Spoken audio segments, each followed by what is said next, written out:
सुखपुर नाम का एक छोटा सा गांव था जो खेतों और पहाड़ियों से घिरा हुआ था।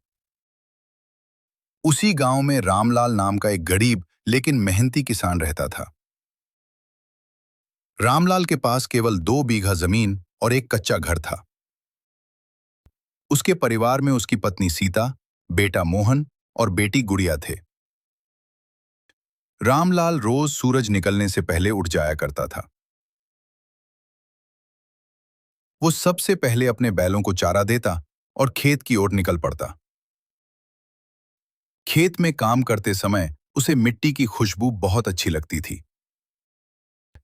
खेती रामलाल की जिंदगी थी और वही उसकी पहचान थी। लेकिन किसान की जिंदगी आसान नहीं होती, ये रामलाल अच्छी तरह जानता था। कभी बारिश कम होती, कभी ज्यादा, जिससे फसल खराब हो जाती। फिर भी रामलाल ने कभी हार मानना नहीं सीखा। वो हमेशा कहता, मेहनत करने वाला किसान कभी खाली हाथ नहीं रहता। एक साल गांव में बहुत भयानक सूखा पड़ गया। कई महीनों तक बारिश की एक बूंद भी नहीं गिरी।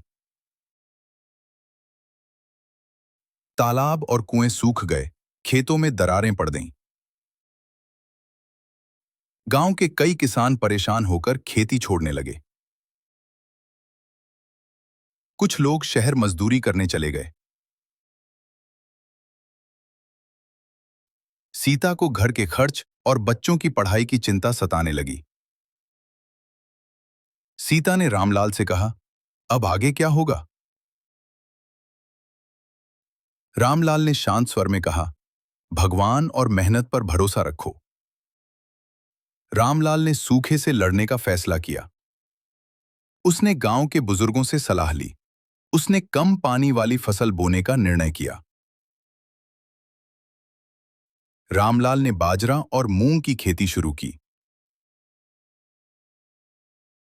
उसने खेत में पानी रोकने के लिए छोटे गड्ढे बनाए।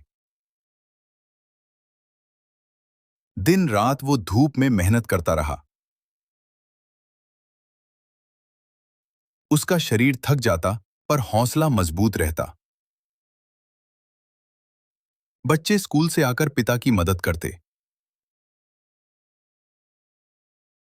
सीता खेत में खाना लाकर सबका हौसला बढ़ाती। एक दिन अचानक आसमान में काले बादल छा गए। ठंडी हवा चलने लगी और बारिश शुरू हो गई। पूरे गांव में खुशी की लहर दौड़ गई। रामलाल के खेत में हरियाली लौट आई। फसल को लहलहाता देखकर उसकी आंखें भर आईं। कुछ महीनों बाद फसल पूरी तरह तैयार हो गई। रामलाल ने फसल बाजार में अच्छी कीमत पर बेची। उसने सबसे पहले अपना कर्ज चुकाया। फिर बच्चों की पढ़ाई के लिए पैसे अलग रखे। उसने अपने घर की मरम्मत भी करवाई। रामलाल ने दूसरे किसानों की मदद करने का निश्चय किया। उसने अपने अनुभव गांव वालों से साझा किए। गांव के किसान नई खेती की विधियां सीखने लगे। सुखपुर गांव धीरे धीरे खुशहाल बनने लगा। एक दिन सरकार के अधिकारी गांव आए। उन्होंने रामलाल की मेहनत की प्रशंसा की। रामलाल को आदर्श किसान का पुरस्कार मिला।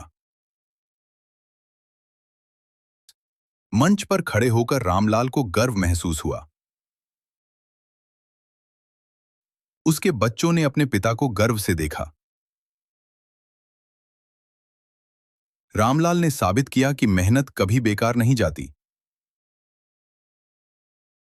उसकी कहानी हर किसान को संघर्ष और सफलता की सीख देती है।